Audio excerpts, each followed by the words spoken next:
What if Samsung's next big launch doesn't just focus on raw power, but also gives you more variety, better design, and smarter software right out of the box? That's what early leaks suggest about the Galaxy S26 series, expected to arrive in early 2026. While the Galaxy Z Fold 7 and Flip 7 are just around the corner, non-foldable fans are already looking ahead, and the Galaxy S26 could bring some notable shifts. One big change might be the lineup itself. Instead of the usual 3 phones, Samsung could launch 4 models, including a Galaxy S26 Edge. This Edge model might even replace the Plus version if the Galaxy S25 Edge doesn't sell well. Internally, we're looking at upgrades across the board. Every model is expected to come with 12 GB of RAM and start at 256 GB of storage, with options going up to 1 TB. The Ultra model might finally offer the 16 GB RAM version in more countries, something Samsung only made available in limited markets with the Galaxy S25 Ultra. As for processors, the Galaxy S26 and S26 Plus or Edge will likely get the next-gen Snapdragon chip in the United States, Canada, and China, while the rest of the world may see the return of Exynos, either the Exynos 2500 or possibly the new Exynos 2600 built on a 2nm process. On the design front, Samsung's recent trend of making phones thinner will likely continue.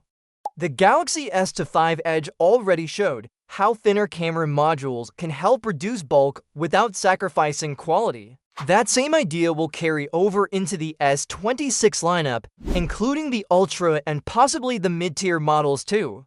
However, don't expect major visual overhauls. The front will still be all-screen aluminum frames for the base models and titanium. For the Ultra and Edge, the displays should remain the same size, 6.2 inches, 6.7 inches, and 6.9 inches depending on the model, all using AMOLED panels. Gorilla Armor glass may still be limited to the Ultra, which is a bit disappointing if Samsung decides not to bring it to all models. Battery life is still a mystery, but there's talk of a shift to silicon carbon cells that could allow for bigger battery capacities in thinner phones. There's even a rumor of a 6,000 mAh battery for the Ultra model though. That seems like a stretch from the current 5,000 mAh standard. Still, if Samsung is serious about balancing power and size, that change might be possible. When it comes to cameras, things aren't as exciting, at least for now. While the Galaxy S24 Ultra introduced a new 5x zoom lens, and the S25 Ultra brought a better ultra-wide camera with a 50-megapixel sensor, leaks suggest the S26 series might not get big upgrades. The base and Plus or Edge models will likely keep the same 50-megapixel main sensor. Some insiders even believe Samsung could wait until the Galaxy S28 for major camera changes. The software experience will include Android 16 with One UI version 8.5, and artificial intelligence is expected to play a bigger role.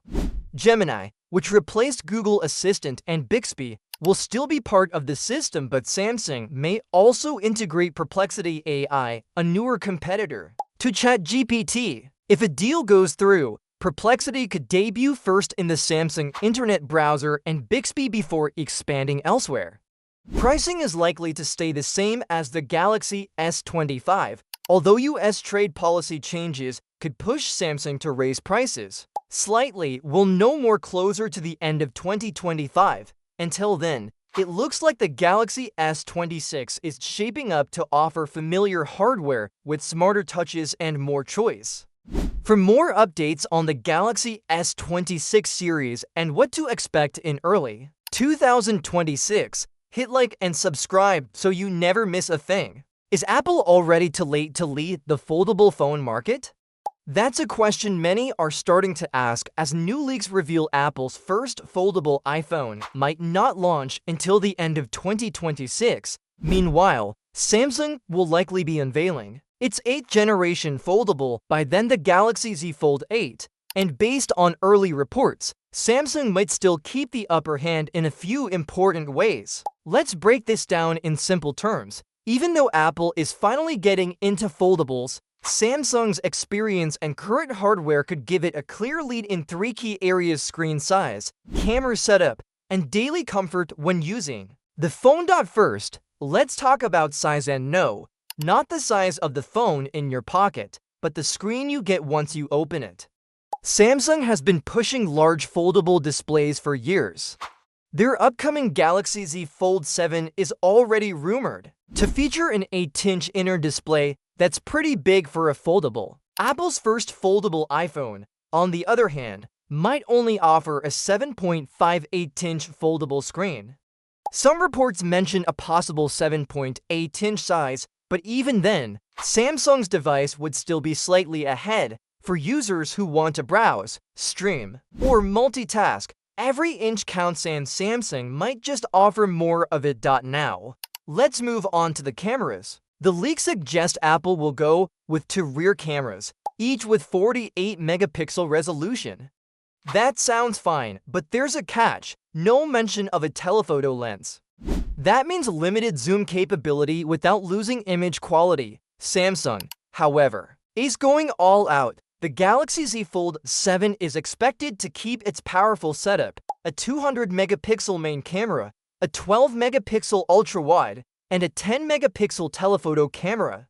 By the time we see the Fold 8, Samsung could even upgrade the ultra-wide or telephoto cameras to 50 megapixels. That kind of setup gives users more options, whether it's wide shots, zoomed-in images, or super sharp detail. But there's one more thing that might matter even more in daily life: how the phone feels in your hand. Apple's design is rumored to be inspired by the iPad mini, which could mean a wider phone when it's folded shut. That might look cool on paper, but could make one-handed use a challenge. Samsung, meanwhile, has stuck with a narrow and tall design using a 21:9 aspect ratio. This makes the fold phones easier to use when closed, whether you're texting, scrolling, or just holding the phone with one hand while multitasking. And when opened, you still get that big screen experience. Sure, Apple is known for doing things its own way. Its foldable iPhone could bring some smart software tricks, a premium titanium body, and a strong hinge using composite materials. But Samsung's head start can't be ignored. With years of trial, feedback, and updates behind it, Samsung might use the Fold 8 to not just match Apple but stay ahead. Also, we can expect Samsung to go all in next year, knowing they're about to face Apple in the foldable market for the first time. They'll likely bring bigger upgrades and extra polish to the Fold 8 to make sure it shines. So, even though Apple is finally joining the foldable party, Samsung may still be the one setting the standard. Bigger screens, more flexible cameras, and a design that actually makes sense in your hand.